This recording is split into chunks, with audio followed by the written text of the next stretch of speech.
The green mic is my shit. I love a green mic. We're live with Ken. What are you doing? What is he doing? He's doing all kind of crazy shit. Is the camera on? First off, before I start the show, I need. What are you doing, Jason? What are you doing? Okay. No one knows what he's doing. I don't even know where the camera's pointing. What are you looking at? Wow, the yerba mate is really the yerba mate. That shit's really kicking in right now. Yeah. Okay. It takes a couple minutes. No, I know it has a time release, huh? Yeah. I was like, this ain't shit. Now I'm like, Well, it's also not just caffeine. right. So you're getting like three types of things that wake you up. Caffeine's just one of them. So people are like, "Oh, I'll have a yerba." Yeah. I think it's gonna be like coffee, Yeah. kind of like energy, but Yeah. you get a different boost. Different. Yeah. Yeah. Yeah, I'm riding a different fucking dragon right now. Different kind of caffeine dragon. You know what I'm saying? Kenneth beat Worthington, the esteemed, We're here. the only man taller than me on the show besides Jason. I can sit down. No. This is great. Okay. I love this. I never look up at people. Okay, good. It's fucking amazing. I feel like this is good, like news team vibes. Yeah, right? You know, we're at the scene. Live on Channel 6, Yeah, Sucking yeah. Dicks. We're here to give you the news. No. Sorry, wrong news show. It's the yerba, man. The yerba's really talking to me. Bro, thank you for having us in the stew. Anytime. I love a stew. I love a music stew. I love a beef stew, and I love a painting stew. I love all stew. You guys have done mostly artists so far, right? We've done mostly artists. Okay. Yeah. New vibe. But it's also like I've spent a lot of my life in studios, and I've spent a lot of my life in artistic studios, design, whatever. You know what I'm saying? Okay. So there's a lot of Sometimes you can make the street your studio. You know, you can make the world your studio. sometimes the street is your studio, and your art is a. I don't know where it's going. I couldn't put it together. It's the yerba. Keep going. Hold on. Sometimes. No. I got it. Yo, check it out. Yo, sometimes the street is a canvas. Whoa. And your paintbrush is a can. Whoa. And the art is graffiti, Fifth Element. Everybody puts their pants on the same way when they wake up in the morning. Right. The difference is what you do when you've got those pants on. Exactly. I like to make hit records. What do you guys like to do? Woo! Welcome to the studio. Welcome Bars. to the studio. Welcome. Bars. The yerba bars. Okay. So hip hop, you know. Jesus. There's five elements. There's 5 elements. Being a white guy from Connecticut is not one of them. It's not one. It is now. It's the secret element. Let me ask. Can I ask something? As a white guy in hip hop, I was listening to a song in the gym, and Yellow Wolf ended up on the track somehow. Yellow Wolf. Yeah, Yellow Wolf came on, and Yellow Wolf was attacking other white rappers only attack white rappers, right? Yeah. They only want to beef with white dudes. Yes. And I always wonder, this is categorically true. right? They never go at anyone's throat who isn't white. And I'm wondering what that is. Because why? I mean, no one really goes at white rappers though either, if you think about it.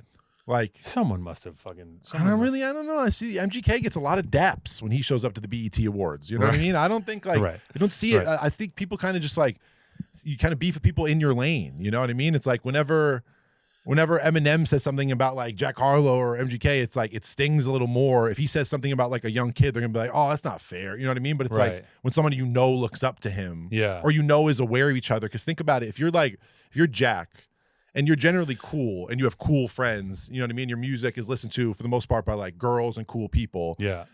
You know that like just because he's a white rapper, people are bringing up MGK to him all the time. And that might not be like his type of guy. You know what I mean? It's like Right. they might not get along at all or be the same like guys who'd hang out with the same people, go to the same party or rap on the same beats.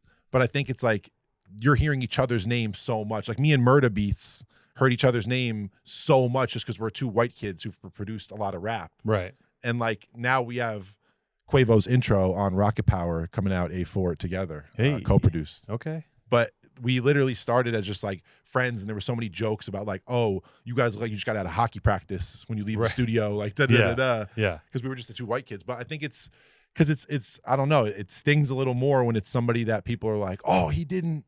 It doesn't feel the same whenever they mention like some other random person unless there's a reason. I don't know. It seems like an invisible line that white doesn't on white need to be crime and crossed. rap is just like it's just hilarity for the most part. It's like I don't know, it never really leads anywhere. You know what I mean? There's Eminem no must like have beef with somebody that wasn't white. He must have. I don't know, maybe like Obi Trice for giving him a bad deal or so. Who knows? I don't want to get under the M You know, fans. and you don't want to listen. You don't want to incite any of that Blanco and Blanco violence. That fucking frosting on frosting. You don't want that. Yeah, I could lose my spot at Glastonbury. I'll be at what's the gathering of the Juggalos next year. You know what I mean? You can talk yourself right into the wrong Juggalos. circle. I don't know. I feel like some of the Juggalo people get like. I feel like I'm surprised at the people that show up at the Juggalo, like legit people. I'm like, there must be a bag at the Juggalo concert, Bro, right? You pay for someone's agent enough money. You're showing up for that. You're showing up. I heard that the other day that, you know that rapper Babytron? He's like a younger kid. He's popping off. Yeah. His dad toured with Insane Clown Posse.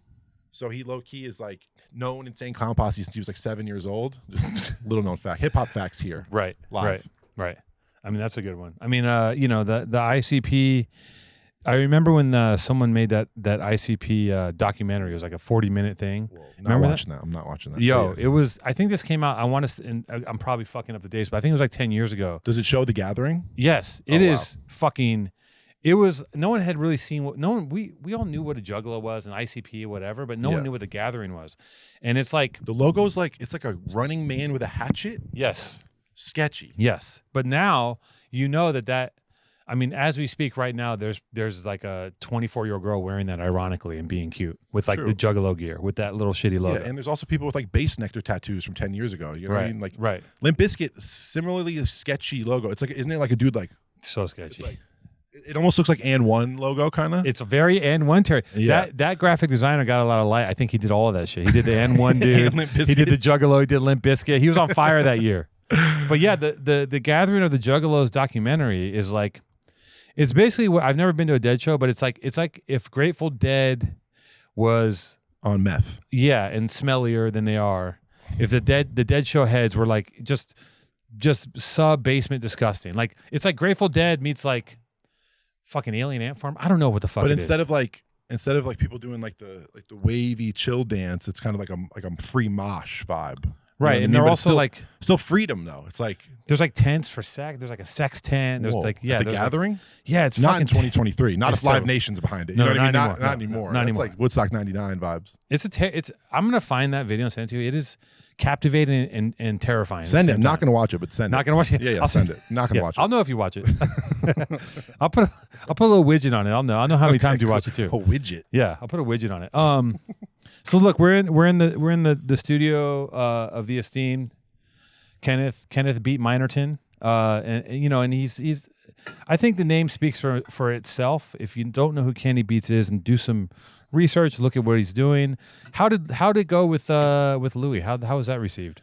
Man, better than I even thought possible. Right. Yeah, I feel blessed. It went really well. I started having a lot of people come up to me and say stuff that meant even more to me than how much it sold, and it sold better than I thought it would, and all the typical stats happened. But people came up to me and told me about their fucked up parent, Yep. or their fucked up sibling, Yep. or someone that they love but they really have a hard time dealing with. Yes. You know what I mean? Yes. It's shit you and I have talked A complicated relationship. yeah, and Yes. it's like people started coming to me and telling me about their complicated relationship and saying, "Hey, I called them," Yeah. or "Hey, when I was listening to this, it made me think about something. I apologized." Yes. Or Tiffany Calver, who's on the BBC, who like runs like the hot rap show in the UK. Yeah. She's like, "I'm having my dad on the show for the first time. We've had to tell like so people coming up and saying stuff like that to me was unreal." My dad and I went and did Zane Lowe's show. He gave us an hour of his show. Oh, wow. 10 million people listening. Yeah. My dad Crazy. my dad always made these fake tapes to do a radio show. Yeah. And he got to do a radio show for 10 million people, you know? And he's dealing with a lot of cancer, you know, he's going through a bunch of shit right now. So like it was one of his best years. And through all the cancer and everything he's dealing with and everything we've dealt with addiction and all the stuff just like growing up that we had, it was one of our best years together on top of just like the record doing well, you know? So more than I could have asked for It's sure. an interesting concept because I will say, first off, Jason, don't shoot my feet. I'm wearing terrible shoes. I want to be shot from the waist up or the They're tits not up. that bad. Well, they're just not ready for TV. I'm just a sidebar here. Jason, part of your job, you might not know this, is to make me look cute He knows. Don't shoot me. No, he likes to shoot me at these unflattering. He shot me. He gave me a clip of the show I just did, and it's like it looks like I have this gigantic pot belly, and you're getting in the way of my glow up. He doesn't have a pot belly. I don't.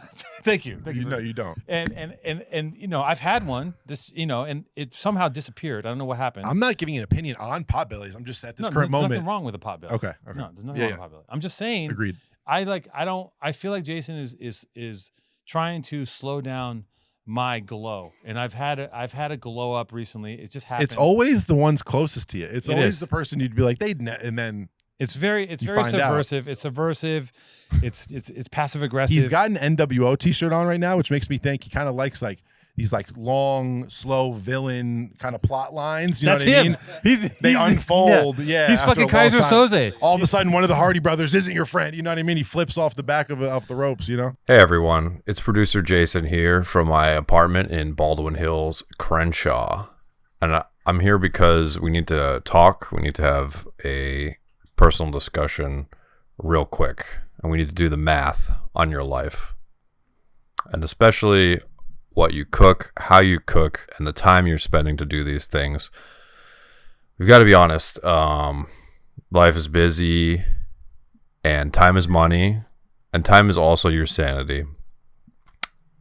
And we don't always have the time to cook our own meals. Let's just be real.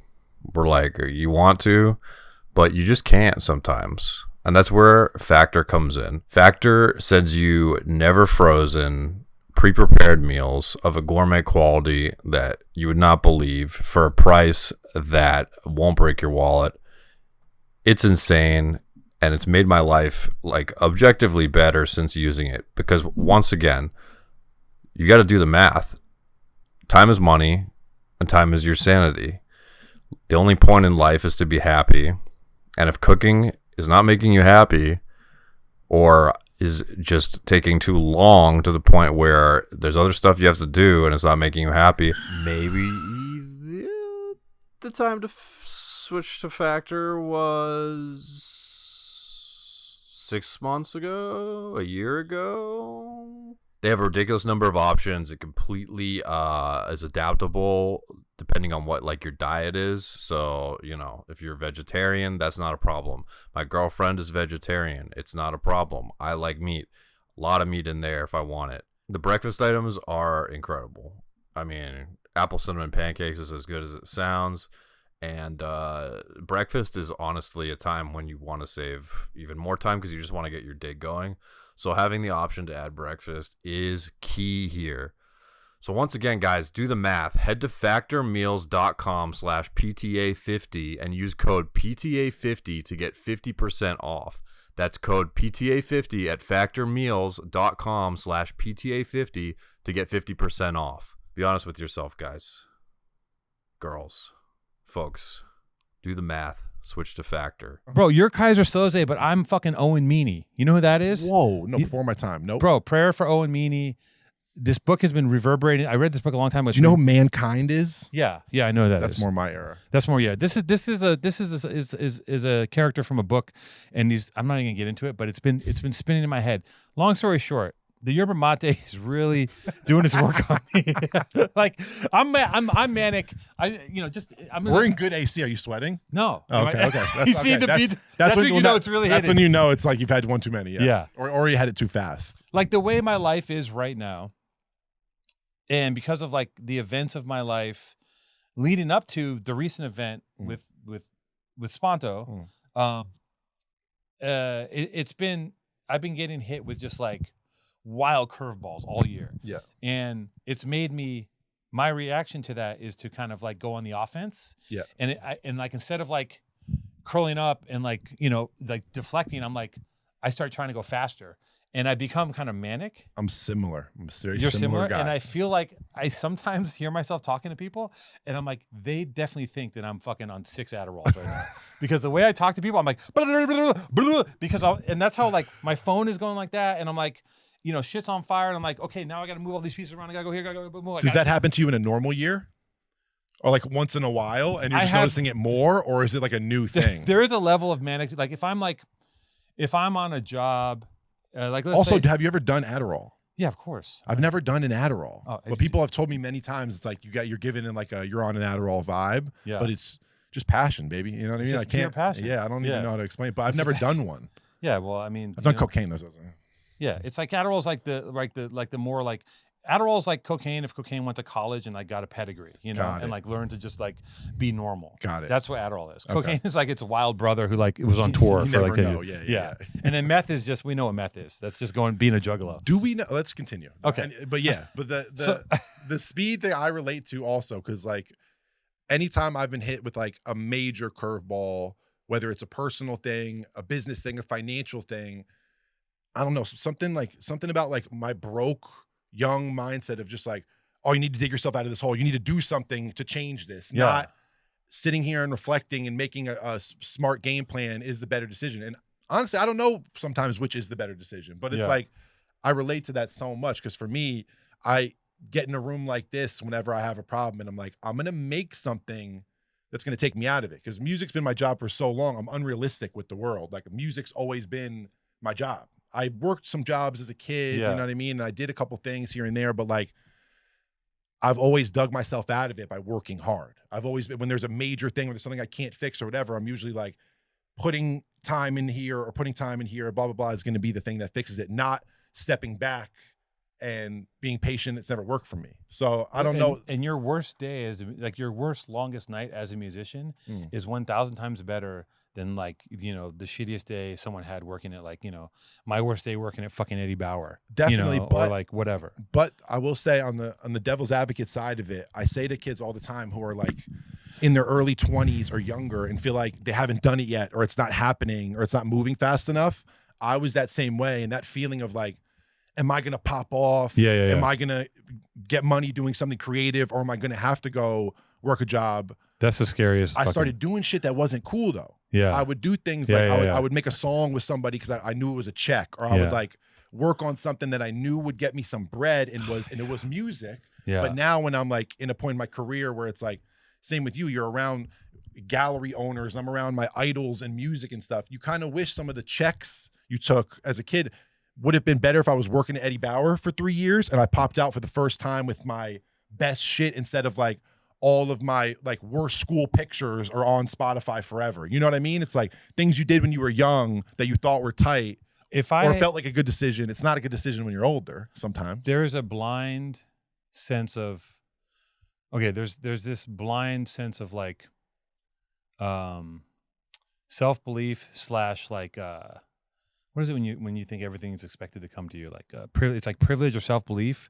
There's this blind thing that happens to people, and some of it is because people are stupid assholes, and some of them, destiny. yeah, whatever it is. Like there's some people that have that feeling, or just like they think they're gonna get everything they deserve, and they think they're gonna get everything they want. Some people are like that because they're assholes. Some people are like that because they were raised well, and they were told you're a great person, you're gonna do great things, so they navigate the world in a different way. I didn't have that, so I was always terrified that any decision I made was going to end me up like fucking homeless or something. So like when I was 16, I started like making music, right? And I remember like I was in a rap group, we're making songs, doing all this shit. And I remember like, you know, I was getting scared because I was like, what if this doesn't work? Like, what am I going to do for money? Because it's such a long shot. Yeah. It's such a long shot. And you don't know if you're the guy out of like, if you're that one fucking semen that's going to slip through and hit the fucking fallopian tube. Like, you don't know. sure. Because there's a million of us. And we're all like, we want this thing. And you have no perspective on yourself. Think about the fear now when there was a million of us, when it was for you or me when we were kids. Yeah. And I'm in my 30s now. You know what I mean? Yeah. It's like now there's 100,000 songs a day on Spotify that Right. get released. Right. You know what I mean? It's like 600 people a year on average get signed to major labels. Whenever you hear like, oh, blah, blah, blah's cousin got signed, or like, Yeah. you know, my girl's like brother got signed. You're like, holy shit, you got signed. You're doing it. Yeah. 600 people got signed this year. How many Yeah. people you think are the focus at the label? Yeah, The people yeah. who are selling the top 3. So you could even be signed on a label, have a big thing happen, and it Yeah. still not be enough to pay rent all the time. Yeah. Enough to move, enough Yeah. to get out of your parents' house. So like I did a beat for Kendrick at 19, Mac Miller 20, Schoolboy Q maybe around the same year, but every 7 months something would happen. Yeah. So like I'm going to school for music, and my friends are like, oh, you're doing it. You already like figured out how to get to this person or how to get a beat to the manager or whatever. But I was like knowing in my head that selling weed's the only income I have that's all the time. Yeah. Like when I go do a beat for somebody and I get paid $1,500 once in a while, I don't even know if that manager is going to have the same phone number in 3 months. Like none of this is viable. So the thing that was viable was like DJing. Right. Like electronic music at the time was hot. So I was like, man, I can make that shit. You know what I mean? But what I wanted to do and what the art I wanted to make is what I'm making now as an adult, because I have the means and the catalog and the team and the things. But like, man, if I had a normal job those years, I wouldn't have as many things on my resume that I'm like, well, I did. There's like a caveat with it, or it's like when someone plays their music for you, or they show you a painting, and before they show it to you, they're like, it's not finished, and like I had to do this, and like da. If you love it, you don't say shit.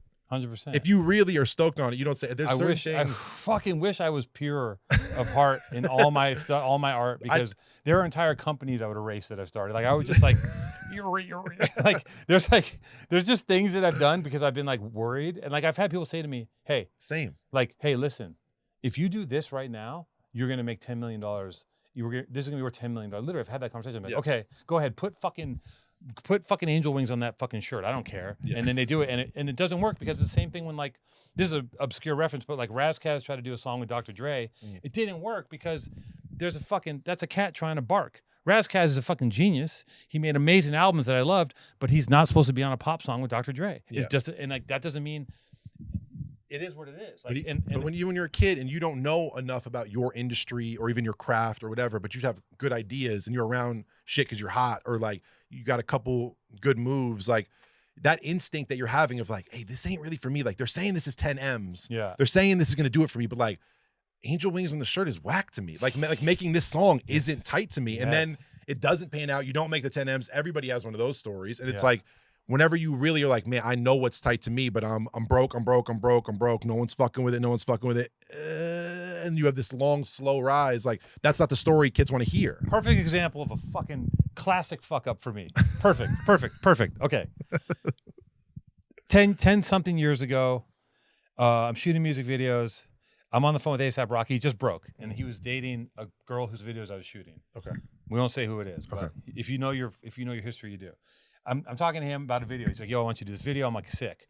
He just came out. He's like, he did that one video with fucking Purple Swag, like him on the couch with the girl. Yes, he did that one video. Was it pre-Peso? Venus in it. Yeah, no, I think it was Peso. That's with Venus. Peso. Yeah. He did that video. There's another video, and then he's like, I want you to direct this thing.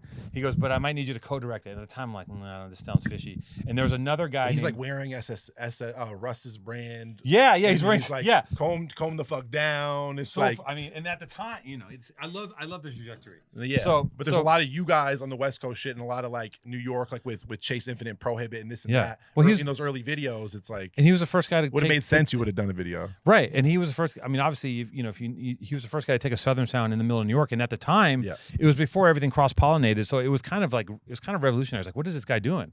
He's in the middle of fucking Harlem talking about like purple drink and shit. So anyway, so he's hitting me to do this video, and at the same time, Jeff Basker, you know who that is? You're an inside guy. My mentor. Okay, it's your mentor. I mean, I know Jeff a little bit, but I'm a huge fan. Okay. Like, he's a legend. Jeff Basker is doing a personal album. He's doing his own album. Yeah. And he taps me, and he's like, and I'm like, dude, that's the guy who did the Kanye piano thing for the Bro, he's done a lot of Kanye shit. Right. So this guy, and he's like on some like gothic fucking like, string bean shit. And I'm having these two videos, and I'm looking at it, I'm like, dude, this one's got a budget. This Jeff Basker guy. Yeah. It's got a budget. He comes from this other camp. There's this A$AP Rocky kid who's like, that video would have been wild. I would have to share a credit, but it would have been fun. Yeah. And I go, you know what? I'm gonna do the Basker video, and I don't want to co-direct with anybody. That was my mindset at the time. I do the Jeff Basker video. It's this gigantic fucking thing. Of course, it never comes out. Never fucking sees the light of day. It's like a 3-day shoot with like a Vietnam references and It's like out of control. Jesus. All right, Spielberg. 1917 was the reference for the Jeff Basker. It was a 3-day one shot. Just run. We ran from Cambodia to Venice. Like Jeff Basker on the beach of Normandy, like crawling up, like singing the lyrics. Literally, I'm gonna find it. My Vimeo sent it to you. It's so fucking sick. So, anyways, it got shelved, and I got nothing. So I didn't do the A$AP Rocky video, which would have been fucking probably great for me. And viral. It would have went viral. Just at the time, or anything he did. Yeah, it would have changed the trajectory of that part of my career. Yeah. And I think about things that I did where I was like, I need a fucking check. And it's like, and because I had this, and that's a fearful mindset. Now I have a good one of the same caliber. Yeah. I was doing a record for this dude, Hoodrich Pablo Juan, who unfortunately is in jail right now for a RICO. Okay. And Pablo at the time, everybody I knew from Atlanta was just talking about Pablo. Everyone was saying that like all of DC was rapping like this guy from Atlanta. There was all these just stories about his music and this and that. And I ended up meeting him somehow. And after Pablo and I met, we started working on songs. He just one day announced that we're doing an album.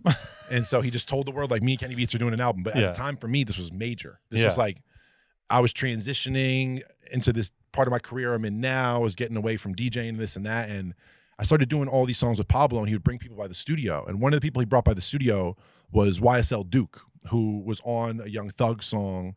And I was just like, holy shit, like, he's on a Thug album. Like, I'm excited to be working with Pablo, but I know this guy already. I know his music. He's coming to the studio now. I was so excited to get Duke on a song. And there were these two other artists that came by that I had never really heard of, just little whispers about them. And one was Gunna. And at the same time, I was doing a record for NBA Youngboy. Yeah. And they were trying to get an artist on I'd never heard of called Little Baby. Right. And I was kind of like, guys, do we need like a Gunna verse? Like, I'm not sure. Like, you guys already got it. The song's already done. Like, da-da-da-da. And they were like, he was at the studio. And they were like, oh, he wants to get on this, whatever. And I was like, we got 2 verses, whatever. And he was like, all right, cool. And Gunna became the hottest rapper in the entire world over the next year. And with the Youngboy song, I was like, Little Baby, like, oh, he just signed to the Migos label or something? Like, I don't really know about him. And then I heard his voice, and he has that nasally voice. And when you're not used to Little Baby and you hear him for the first time, it's like definitely jarring. And I was like, this is what's on the Youngboy song? Like, and I was super unsure about it. Ended up not coming on the record, this and that. And like the 2 biggest rappers in the entire world who next year like had a #1 album, became the hottest rapper. I was like, I don't know, guys. Like, I think we kind of got a good thing going. Right.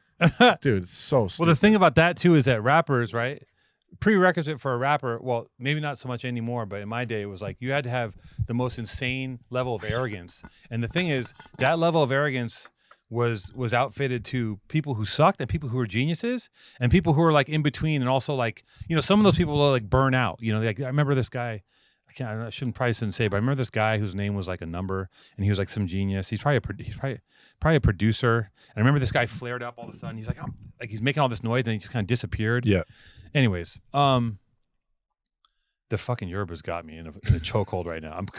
I'm already manic, and this is just making fight it. I gotta His fight name's a number. I didn't want to say. I don't want to talk Don't bad. say it. Don't say it. I won't We'll say bleep it. it. 70. His name's. So, anyways, that attitude is extended to everybody who's coming up. So you really don't know, because they might be a genius, they might not, but they're pretending to be a genius, even if they're not. And sometimes they are. I think now a lot of rappers are a little more humble and quieter, like the younger kids. Like the younger generation of kids are like much more approachable and nice than like the older generation. Like they're just not as like fucking psychotic, you know. Whereas for sure, but they're also more psychotic in a lot of ways, right? You know what I mean? It's like kids are like more depraved in a lot of ways, who like grew up on an iPad and grew up with FOMO on social media and grew up with having to live for social media. Like I'm an age where I always talk about this with people who are like, cause I'm 32, anyone who's 28 to 36, like we were the last people who lived almost all of middle school and high school without social media. So I got Facebook like in the middle of high school, was when like high schoolers started getting it. And Twitter started my senior year of high school. So you didn't know what party you weren't at, really. You know what I mean? You would hear things and you'd have FOMO and you miss out on this and that. But the first era of like people putting up an album of like who they're with, what they were doing, this and that all the time, and social media being like a reality for kids who make art, who make music, who play sports, likes and all this shit. It's like kids now in a way are like doing shit for the gram and doing shit for TikTok and this and that's, like the prank shit you see and the stuff now that you see. It's like when you pant somebody in high school now, like you're a sex offender, you know what I mean? But kids will go up to somebody and be like, say some gang shit to somebody they don't know in a gang neighborhood and get a gun pulled on them. Oh yeah, like, it's for likes, bro. It's a prank. Like it's on YouTube. You're like, what the fuck are you doing? And those are just like kids who have like probably like not bad upbringing. Think about a kid somewhere who doesn't have the same privilege, the same this and that, who grows up with just the internet for his reference point. Well, they don't know any difference between there's no line between internet and reality. That's why they're rolling up to some neighborhood and being like, "Hey, what's up, blood?" and like, and like getting fucking duffed out because Bro. like, and the thing about gangsters is like they're never gonna change. Yeah. They're never gonna be like, "Oh, we're sorry." Like, no, that's their job is to fuck shit up. So like, why press? This shit comes back to like being 23 and being like, if I get a normal job, even this thing. You ever see this thing with like dating now? There's this whole conversation on Twitter all the time and TikTok shit where it's like, if this guy doesn't spend this much on the day and do these things and this and that, then like he's not up to a standard that you should hold for yourself as a woman. This and that. It's like, where is this happening? I gotta get my bro, water. there's all this stuff about like just people being anti working a normal job and getting a normal job and that being like not good enough. Like these IG days. model shit, like where they're just like, you didn't kind of thing. like, you didn't pay for my all my friends' I just dinner. see like stupid memes all the time on this topic, and it's just funny to me that like I look back on points in my career when I'm doing music, like I'm succeeding in my friends' eyes, they're seeing my name next to like a big rapper or something happening for me, but like low key, a lot of those things that I was doing it because of, oh, this will look really good on social media, or this will get me this opportunity, even if this isn't for me or what I believe in, And I think now it's like, it's two different parts of your brain to like do what you really want to do and try to get better at it and push yourself every day and to promote yourself and put it on the internet and tell people about how good you are. It's like jazz musicians and great musicians and all these people, sometimes they didn't get it till they were way older. They didn't get it till they were in their 30s. You know what I mean? And all they did was play. They didn't go on the internet and say every day, look at what I'm doing. Look at how I'm doing it. It's like kids now, you see all this stuff and you grow up with all this shit. And the idea of working at Eddie Bauer is not it because social media tells you that ain't good enough. that you're lame. So you go do your artist career with whatever the fad is. And then at 26, when you know who you really are and what you want to do, finally, you got a career full of like doing songs that sound like Yeet and whatever the trend is at that time or whatever. And then you're like, fuck, I can't take this shit back. How do I get someone to take me seriously? How do I get to that Grammy level, gallery level, whatever your goal is, when everybody knows me for meme shit, TikTok shit, funny shit, da-da-da-da-da.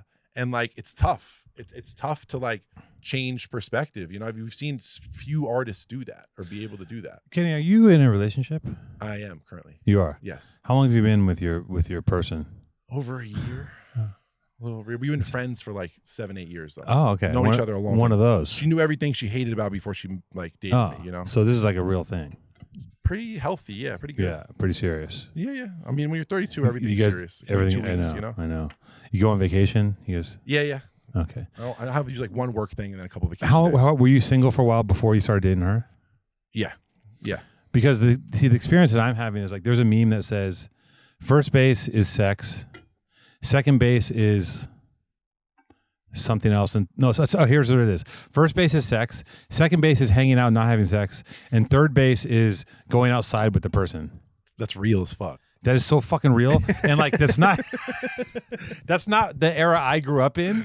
The era I grew up in, it was like completely flipped. It was like, let's go on a date, maybe we fuck, maybe we don't, but it was like, and like, I also am like a person who is like, well, still not fucking now is the best way to move, because that is the shit now, where it's like, if you don't have sex the first couple times you hang with someone and it's starting to be like obvious that it's like you're into each other, that is prowess now. That's like, they're like, oh, he's got different kind of, you know what I mean? Like, I'm always like, I never fucking the first date ever.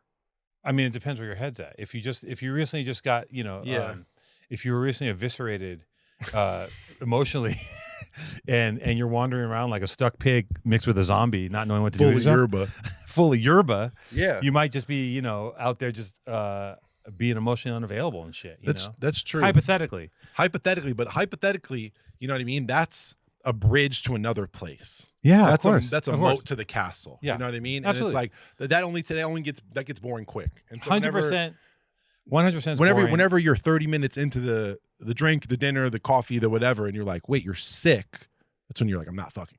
Yeah, it's smart. I'm not. Don't fuck the sickos. Yeah. No. Sick, like you're cool. Oh, you're cool. Like you're amazing. Yeah. Let's put this on ice. Like you're talking to someone, you're like, wait, I actually like you for other reasons besides being attracted to you, this and that. It's like, this could actually be a thing. I'm not fucking right. I've been able to move through that and sleep with someone, and then also like, and I couldn't do this when I was younger. I can sleep with someone and then be like, and then start to like them after. I used to never be if I fuck someone right away, I was like, I can't deal with you. Yeah. But now I could sleep with someone and be like, and get to know them after and be like, this person's really cool. And I've met some really cool people.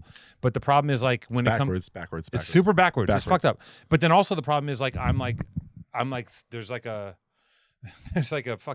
part of me that's just like there's like an obelisk in my head that I can't get around, you know, like there's just a part of me that's so fucked up right now still. And I'm like, I'm not in a place. My success rate in the later years of my life has been like, it's usually somebody you already know.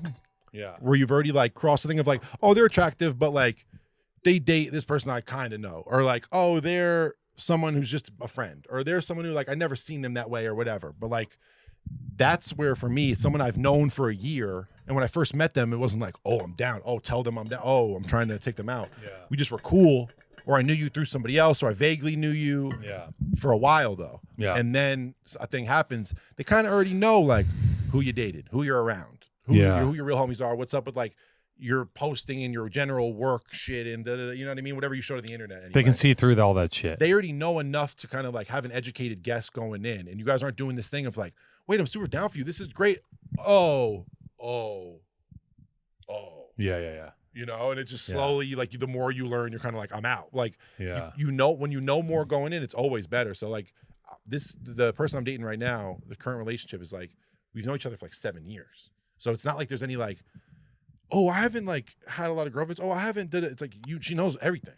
You know what I mean? She knows like my managers and my best friends and like all, so it's also like not this thing of introducing her. Right. And it's just a different thing. So sometimes like, I don't know, my advice is always that it's like, I tell it to everybody, it might be somebody you already know. And you're just not thinking about it that way. You know what I mean? It might be. I'm thinking, who is it? Yeah, but that's what it's not obvious though. It's not obvious, but it's like it might be somebody you already know. Things change. People, they go in a different direction. You're in a direction right now where it's like you've been meeting people with your girl for how many years? You know what I mean? So it's like it was never a thing. And like you might have a completely different like handshake, hug, first conversation, first thing with people, whenever they're in a different place, you're in a different place. Like, you know that thing even whenever you see someone from high school and it's like who wasn't attractive or who you weren't attracted to, you never thought about in any kind of way. And you see someone like 6 years after high school and you're like, oh, wait, like you're sick. It's like, it took them growing up and you growing up. Timing is like, I'm saying. You hear all this shit your whole life. You know fucking so many people. You're like me though. It's like, you already know so many people that it's like, yeah, this going out and meeting new people and this and that, that's fun and that's part of it. But I think like, sometimes that timing shit is interesting. Timing is a motherfucker. Whenever you know 1,000 people. Timing is timing is so ruthless and deadly. Like, listen, timing. Like my relationship broke up because of timing. There's no love lost at all. Like between both of us, it's just like she's at the wrong time to do what I need to do in my, you know, and she's and I'm like, and I'm looking at this thing where I'm like, the only thing wrong is timing. Like, how do I? And you can't fuck with timing. You can't fuck with, and like timing is everything. Like timing contributes to every. Like, it is crazy how much that shit is like a. Like you can't force things. You can't be in the place you need to be until you're there, and things don't line up until they want to. Like the world has its plans, and I have my plans. And good shit and bad shit never happens when you want it to. Fuck no. Either one. What is it? Who said that? God make plans and God laughs. Like fucking. Is that a meme or that's a good quote? That's like a great quote. Someone said that. It's like John Lennon or Socrates, Stalingrad. Oh, okay. I don't know. Stalingrad. Stalin. I mean, the Yerba. I meant Stalin. I meant to say Stalin, and I said Stalingrad. Oh fuck me. Listen, make plans. God laughs. That's all I got to say. You make it. I had all these plans this year. All these things I was gonna do. Completely 1,000,000% like just like. God takes a little mini fucking nuke and just a grenade just drops in my lap. Have you ever had something that you wanted to happen to you at a certain year and then it ended up happening later and you're like, thank God I'm doing this with this brain and not that brain? Yes, 1,000,000%. A, thank God. And also B, sometimes you're like, by the time you get that thing you cut and wanted the whole time, you're like, I don't even want it. Or it's like, for me, my biggest thing with even something like this room or like my career, my life is I only thought to a certain point. Yeah. Like, I only ever. Oh yeah, you can't see. I only ever thought of like I want to have like songs with the biggest rappers. I want to buy my parents a house. I want to have unlimited weed. Like these are my goals at like 18 years old. Yeah. And then when you get there, you're kind of like, shit. I need like a new plan. Yeah. You know what I mean? It's like new goals. When I was 16, my dream life was gonna be. This is what I told people. I'm gonna have my own place. I'm going to have one room full of beanbag chairs. So sick. And I'm going to have an orange bang machine. So sick. That was my dream. That was as big as my little goldfish brain could dream. I wanted like a Hawaiian Punch water fountain like Mr. Deeds. Yes. So sick. Yeah. Can't be that hard to do that. What do you mean? I could do that tomorrow. I could literally have that happen tomorrow. In 4 hours, I think I could pull How that together. How gross would that be, though? The thing is probably all sticky all the time. Like logistically, there's no way. No, there's no way that's gonna work. Guys, listen. I don't want to say this. We're in a man's studio, okay? And yes, it's in deep northeast Pacoima. Doesn't matter. The thing is this. He put all this together out of nothing, right? He just like was a kid one day. He got a fucking NPC. He heard of Hank Shockley somehow randomly. All of this is true except Hank Shockley. Keep going. He started like, he heard like Kid Rock's Yodeling in the Valley track. You know what I mean? You ever see that Kid Rock album where he has a giant flat top before? Are you saying that influenced me or I just heard it? You just heard it. All right. Yeah, true. I'm just saying facts. Okay, yeah. Just saying facts. He liked graffiti. He had a Pinterest, not a Pinterest. He had a fucking, what do they call this thing? Flickr. He had a Flickr account with graffiti, and he's like, you know what, man, I have a predilection for just like being musical. I just tapping out beats. I love fucking rap music. Timing's I love everything. rappers. I love Balenciaga backpacks and This fucking jogger episode's pants. called Timing is Everything. Timing is everything. And and this is all leading to like, here he is now, a man who is living a life and making a living doing his art, which is a very rarefied air to breathe. Now that leads me to the Patreon. Don't you want us to live in that air? Don't you want us to breathe that same rarefied fucking air?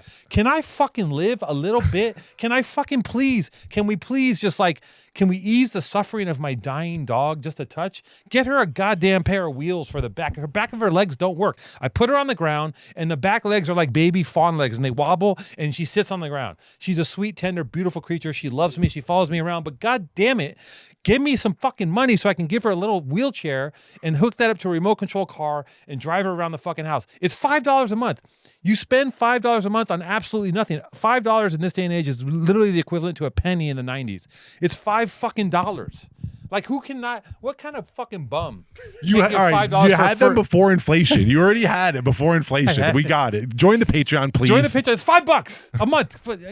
Please. I'm going to say this too. For those people that are joining the Patreon and getting grandfathered in, you have no idea what's about to happen with this podcast.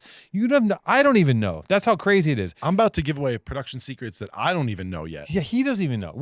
Some shit's going to go down. I'm just going to say that. Shit's going to go down right now. We're going to do the studio with it. If you don't have the 5, we're going to really go around the studio. I might drop a hot 16. I might fucking go platinum in minutes. Who knows? Nobody knows. Keyword might. Timing. Timing is everything.